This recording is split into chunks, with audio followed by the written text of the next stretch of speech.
அன்பார்ந்த இறைமக்களே, கிறிஸ்துவின் மறுப ஜபக்குழியின் வாயிலாக இன்று உங்களை சந்திப்பதில் நான் பெரும் மகிழ்ச்சி அடைகிறேன். மக்களை, சந்தோஷமாக இருக்கீங்களா? நிறைவாக இருக்கீங்களா? மகிழ்ச்சியாக இருக்கீங்களா? மன அமைதியாக இருக்கீங்களா?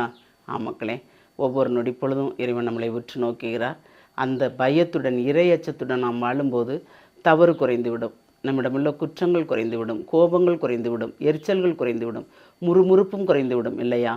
அந்த முறுமுறுப்பு, கோபங்கள், எரிச்சல்கள் அனைத்தையும் விட்டுவிட்டு அவரோடு ஒன்றித்து நடக்கும்போது அதில் ஒரு நிறைவு இருக்கும். இன்று அவர் நமக்கு என்ன இறைவார்த்தை தருகிறார் பார்ப்போமா? இறைவாக்கினர் எசையா எழுதிய நூல் அதிகாரம் 38 இறைவார்த்தை 7-10 முடிய.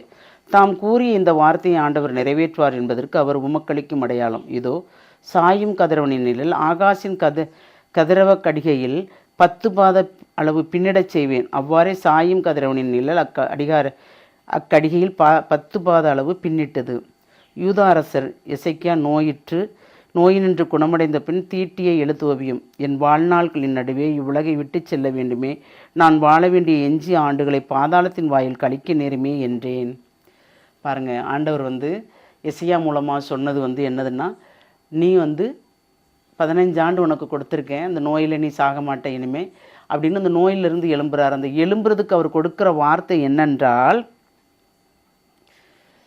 கதிரவன், இப்போ சூரியன் வருது, அது 10 பாக முன்னால் போகணுமா பின்னால் போகணுமா அப்படின்னு கேட்கும்போது முன்னால் எப்படியும் போகும் இல்லையா? ஆனால் இவர் என்ன கேட்குறாரு? பின் போக வேண்டும் 10 பாகம் அப்படிங்கிறார். அப்போ 10 மணி நேரம் பின்னால் போகும்போது இவருக்கு நோயும் குணமாகுது. அப்போ இறைவன் சொன்ன வார்த்தைக்கு ஒரு சான்று இருக்கிறது இல்லையா? அந்த 10 பாகை ஆகாசின் கடிகார நிழல் 10 பாகை பின்னால் போகிறது.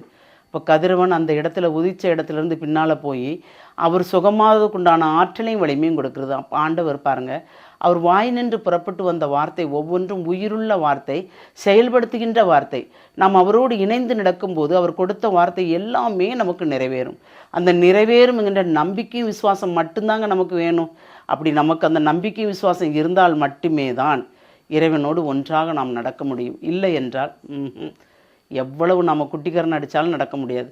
அவர் மீது நம்பிக்கை இருநிலையற்ற ஒரு நிலையோடு இருக்க வேண்டும். அந்த ஒரு நிலை இருந்தால்தான் எசேக்கியா மன்னனுக்கு கிடைத்த ஆசீர்வாதம் நமக்கும் கிடைக்கும்.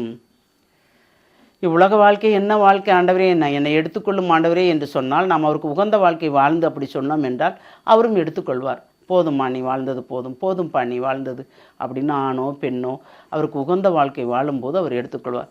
நாம் எசேக்கியா மன்னனை மாதிரி அவரோடு இணைந்து நடக்கிறோமா? இறை சொல்லை கேட்டு நடக்கிறோமா? அந்த சட்ட திட்டத்தின்படி வாழ்கிறோமா? சிந்திப்போமா?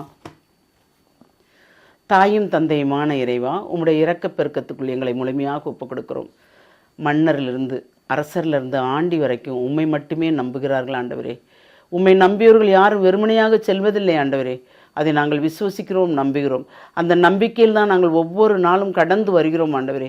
எங்கள் நம்பிக்கை இன்னும் நீர் பெரிதாக்க போகிற கிருபைக்கு நன்றி கூறுகிறோம். ஏனென்றால் ஒவ்வொரு நொடிப்பொழுதும் நீர் செய்கின்ற ஒவ்வொரு காரியத்திற்கும் ஒரு அர்த்தம் உண்டு. அந்த காரியத்தின் மூலமாக நீர் எங்களை வாழ வைக்கிறீரே, வழி நடத்துகிறீரே, அதற்கு நன்றி ஆண்டவரே. இன்னும் நாங்கள் என்ன செய்ய வேண்டும் என்பதை உம்முடைய திட்டத்தின்படி எங்களை செயலாக்க போகிற கிருபைக்கு நன்றி கூறி எங்களை முழுமையாக உம்முடைய இரக்கத்துக்குள் ஒப்புக் கொடுக்கிறோம். ஜெபம் கேட்கும் நல்ல பிதாவே. ஆமேன், ஆமேன், ஆமேன்.